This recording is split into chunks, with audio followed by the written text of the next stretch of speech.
Hello everyone, welcome to the 9th video of this series. हम लोग Tamil Nadu history के सारे चैप्टर को एक एक करके कवर कर रहे हैं, धीरे धीरे आगे बढ़ रहे हैं। तो आज हम देख रहे हैं कुषाण एम्पायर के अंदर जो एक पार्ट है गुप्ता डायनेस्टी, उसके बारे में। चलिए स्टार्ट करते हैं। देखिए, ये गुप्ता एम्पायर का मैप है जो गुप्ता एम्पायर के द्वारा राज्यों को जीता गया है।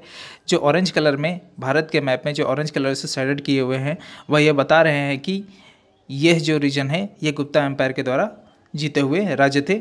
और इन्हीं इस समय को, गुप्ता एम्पायर के समय को ही हम लोग इंडिया का गोल्डन एज कहते हैं, भारत का स्वर्णिम युग कहते हैं। तो देखिए, यहाँ पे गुप्ता एम्पायर के बारे में बताया गया है। गुप्ता डायनेस्टी 240 से लेकर 540 AD तक जो इंपॉर्टेंट रूलर्स थे उनके बारे में बताया गया है। शुरुआत के जो श्री गुप्ता और घटोत्कच हैं वह रूलर्स नहीं थे, वह एक महाराजा थे। महाराज उस समय के उस समय में उन लोगों को कहा जाता था जो सामंत होते थे। सामंत के नहीं कहा जाता था, जो बड़े जमींदार होते थे। और बड़े जमींदार का काम क्या था? वह भूमि से कर वसूल कर राजा को जो उनके ऊपर के जो महाराजा थे, या फिर कह सकते हैं उनके महाराजा के पद के ऊपर जो आते थे वह थे सम्राट। तो सम्राट को वो कर देने का काम करते थे। महाराज का यही काम था और महाराज को उस वक्त का सामंत माना जाता था।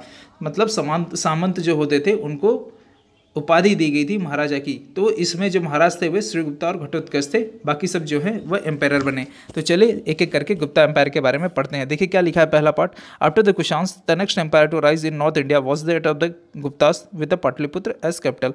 कुषाण एम्पायर के वैनिश होने के बाद, या फिर कुषाण एम्पायर के डिक्लाइन होने के बाद जो नेक्स्ट एम्पायर उभर के आता है वो होता है गुप्ता एम्पायर, जिसकी राजधानी होती है पाटलिपुत्र। द गुप्ता एम्पायर कहाँ से कब तक है? गुप्ता एम्पायर है 240 से लेकर 540 AD तक। और इस पीरियड को क्या कहा जाता है? गोल्डन एज कहा जाता है। यहाँ पर देखिए 590 AD जो लिखा है, 590 AD गलत है, यहाँ पे 540 AD होना चाहिए। ओके, आगे चलते हैं। देखिए, ध्यान देने योग्य जो सम्राट होते हैं वो कौन कौन से होते हैं? चंद्रगुप्त 1 होते हैं, Samudragupta 1, Chandragupta second. Third point पे लिखा हुआ है, मैं ये बोलने जा रहा था। देखिए चौथे में क्या लिखा है? According to scholars and historians Gupta dynasty was Vaishya. Historians के अनुसार और स्कॉलर्स के अनुसार ये बताया जाता है जो गुप्ता वंश था वह है वैश्य ओरिजिन से ताल्लुकात रखता था। और लास्ट में क्या लिखा है? Vaishya Gupta appeared as a reaction against oppressive rulers.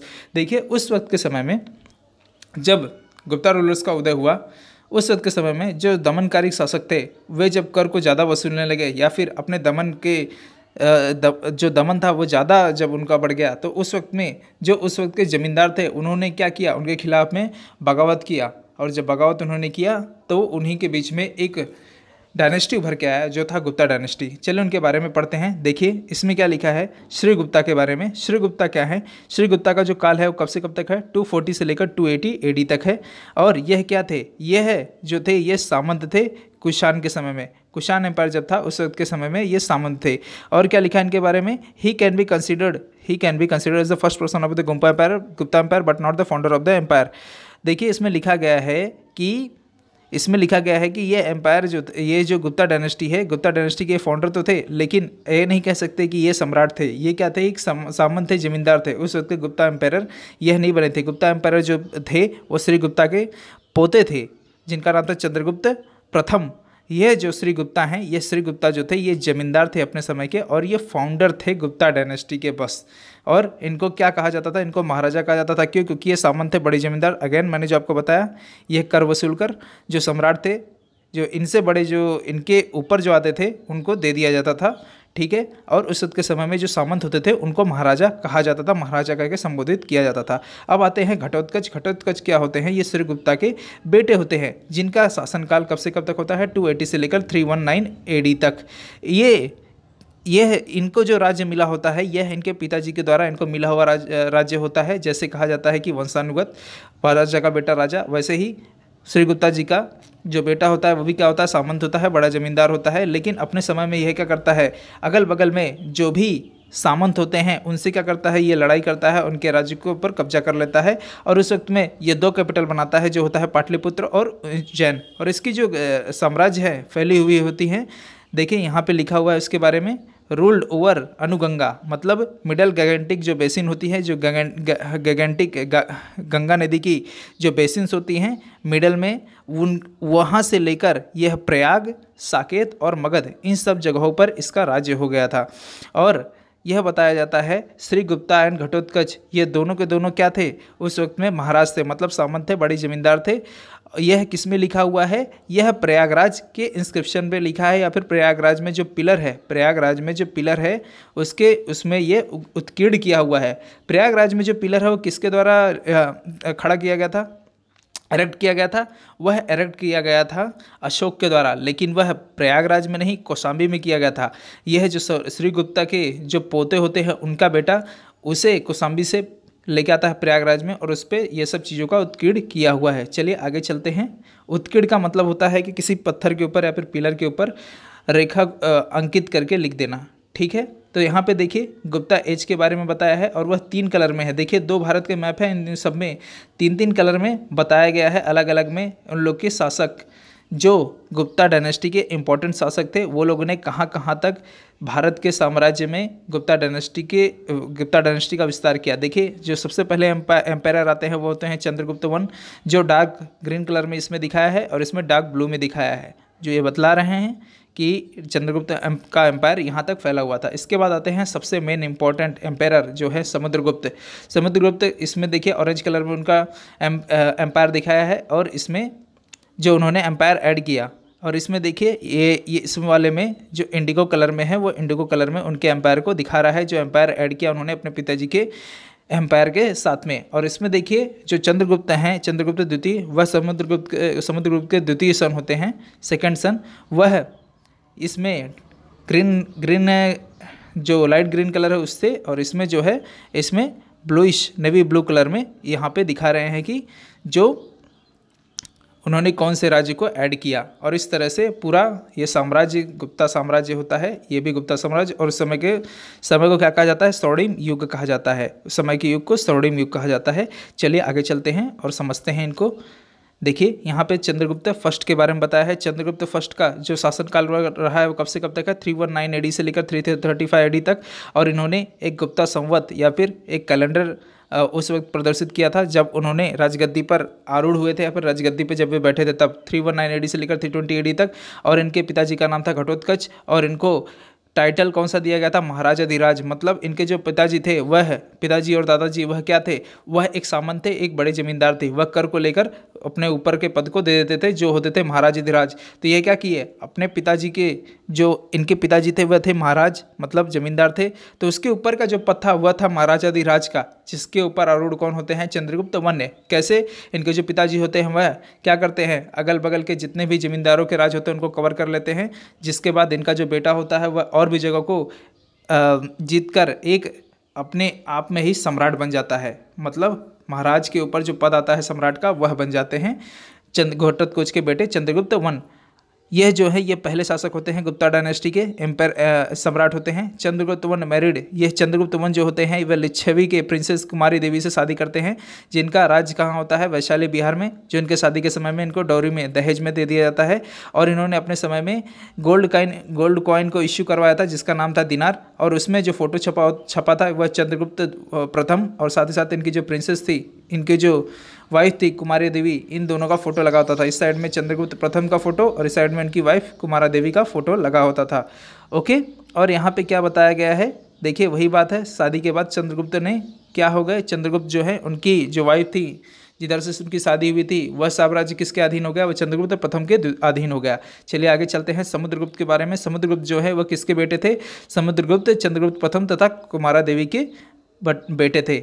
और ये किसके पोते थे, ये घटोत्कच के पोते थे। यह बहुत ही बड़ा रूलर था, और यह बहुत ही बड़ा योद्धा था पूरे पीरियड में, ऐसा कहा जाता है। Gupta inscription suggest that Samudragupta had a remarkable military power, ये लिखा है पिलर इंस्क्रिप्शन में। या फिर मैं ऐसे कहूँ इसके बारे में, जो समुद्रगुप्त है उसके बारे में चंद्रगुप्त जी कहते हैं कि यह जो है ये अर्थ को प्रोटेक्ट करने वाला या फिर अर्थ का संरक्षक यह आने यह है मेरा जो बेटा है समुद्रगुप्त, यह क्या है, यह पृथ्वी को संरक्षक करने वाला है।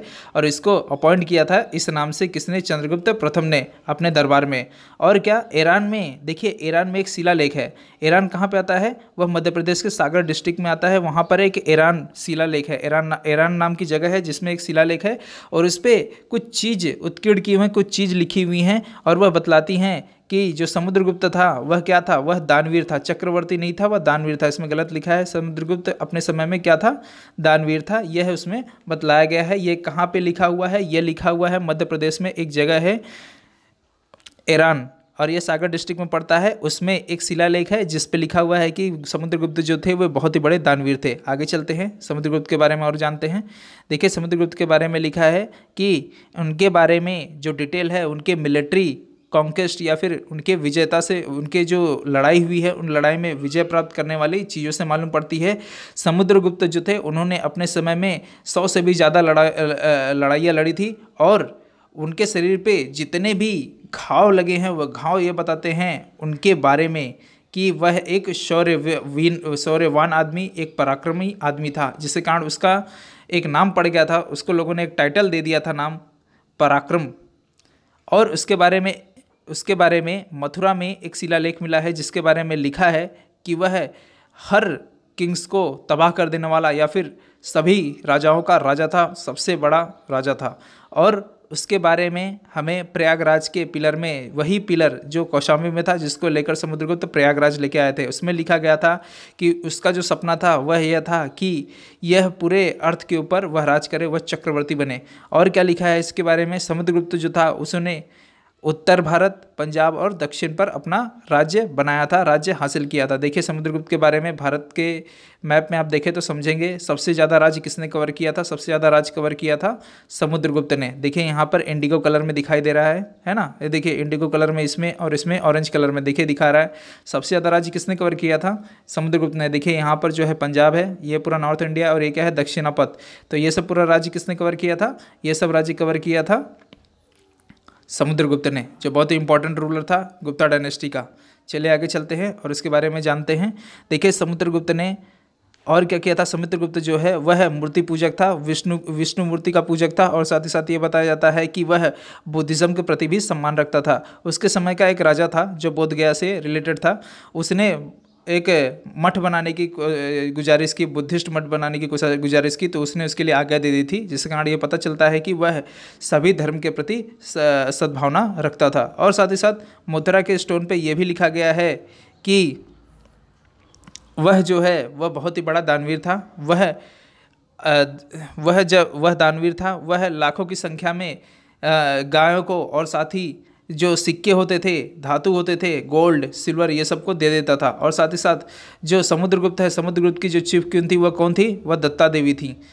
और समुद्रगुप्त किसके द्वारा, समुद्रगुप्त जो है उनके बेटे जो हैं रामगुप्त, वह समुद्रगुप्त के बाद पद पर आसीन होते हैं, लेकिन वह ज़्यादा दिन तक आसीन नहीं हो पाते हैं। कुछ ही दिनों बाद वह मार दिए जाते हैं अपने ही छोटे भाई के द्वारा, जिसका नाम होता है चंद्रगुप्त द्वितीय, चंद्रगुप्त सेकंड। चंद्रगुप्त सेकंड के बारे में चलिए आइए पढ़ते हैं। देखिए रामगुप्त को क्यों मार देता है, क्योंकि रामगुप्त क्या करता है, एक लड़ाई में हार जाता है, जो युद्ध लड़ता है वो साका रूलर से, जिसके कारण वो क्या करता है, अपनी बीवी को ही अपने युद्ध के एवज में दे देता है, मतलब युद्ध की भरपाई के लिए। जिससे और वो साका रूलर क्या करता है, वह उसकी बीवी को लेकर चले जाता है। और यह बात जब चंद्रगुप्त के सेकंड के कानों में पड़ती है तो वह रामगुप्त की बीवी को बचाने के लिए निकल पड़ता है और उसको बचाकर वापस लेके आता है। और उसके बाद वह रामगुप्त की बीवी शादी कर लेता है और अपने ही बड़े भाई की हत्या कर देता है, जिसका नाम रामगुप्त ही रहता है। चंद्रगुप्त द्वितीय के बारे में और भी चीज़ जानते हैं। देखिए चंद्रगुप्त प्रथम जो थे वह इनके दादाजी थे, और चंद्रगुप्त द्वितीय जो है वह उनके पोते हैं चंद्रगुप्त प्रथम के। इनके बीच में इनके पिता हैं समुद्रगुप्त। चलिए चंद्रगुप्त द्वितीय का नाम क्या था, विक्रमादित्य, और ये सबसे मोस्ट एम्पायर माने जाते हैं गुप्ता एम्पायर के। और इनका शासन काल कब से कब तक है, 388 एडी से लेकर 409 एडी तक। और इन्होंने कौन कौन सी जगहों को जीता, इन्होंने गुजरात को जीता, नॉर्थ मुंबई को जीता, और साथ ही साथ उज्जैन को जीता। ऐसा कहा जाता है कि नॉर्थ मुंबई में, महाराष्ट्र में जो अजंता केव आता है उसके बीच में जो स्कल्पचर है, जो भी कलाकृतियां हैं, वह इन्हीं के द्वारा उत्कीर्ण करवाई गई थी। और देखिए इसमें जो ध्रुव देवी थी, यह क्या थी, इनकी चीफ क्वीन थी चंद्रगुप्त सेकंड की। चंद्रगुप्त सेकंड की ध्रुवा देवी के अलावा भी बहुत सारी पत्नियां थीं, जिसमें एक पत्नी थी नागा क्वीन, और उनकी जो बेटी थी प्रभावती गुप्ता, उन्होंने इसकी शादी कराई थी रुद्रसेन से, जो वातक डायनेस्टी का रूलर था। और चंद्रगुप्त सेकंड जो हैं वह अपने चंद्रगुप्त सेकंड के बाद जो राजगद्दी पर बैठता है वह होता है कुमारगुप्त। और चंद्रगुप्त के बारे में जो कुछ चीज़ें हमें मिलती हैं, दिल्ली में एक आयरन पिलर है जो महरौली में है, उस जगह से हमें चंद्रगुप्त के द्वितीय के बारे में कुछ जानकारियाँ मिलती हैं। वह ये जानकारी उस पर लिखी गई है महरौली के आयरन पिलर पे कि वांगस और वहिकास यह जो है ये वेस्ट बंगाल मतलब बिहार, ये जो उत्तर प्रदेश से वेस्ट बंगाल के बीच में जो गंगा गई है, गंगा नदी, वहाँ पर दो जातियाँ रहती थी, वंगास और वहिलकास। वहाँ पर उन्होंने आक्रमण करके उस जगह को कवर किया था, जिसके बारे में उल्लेख हमें मिलता है दिल्ली में एक महरौली में एक आयरन पिलर है जो यहाँ पे उसके चित्र को दिखाया गया है, उस पर इसको इंस्क्राइब किया गया है, उसके बारे में बताया गया है कैसे उन्होंने जीता था। ठीक है, तो आगे चलते हैं।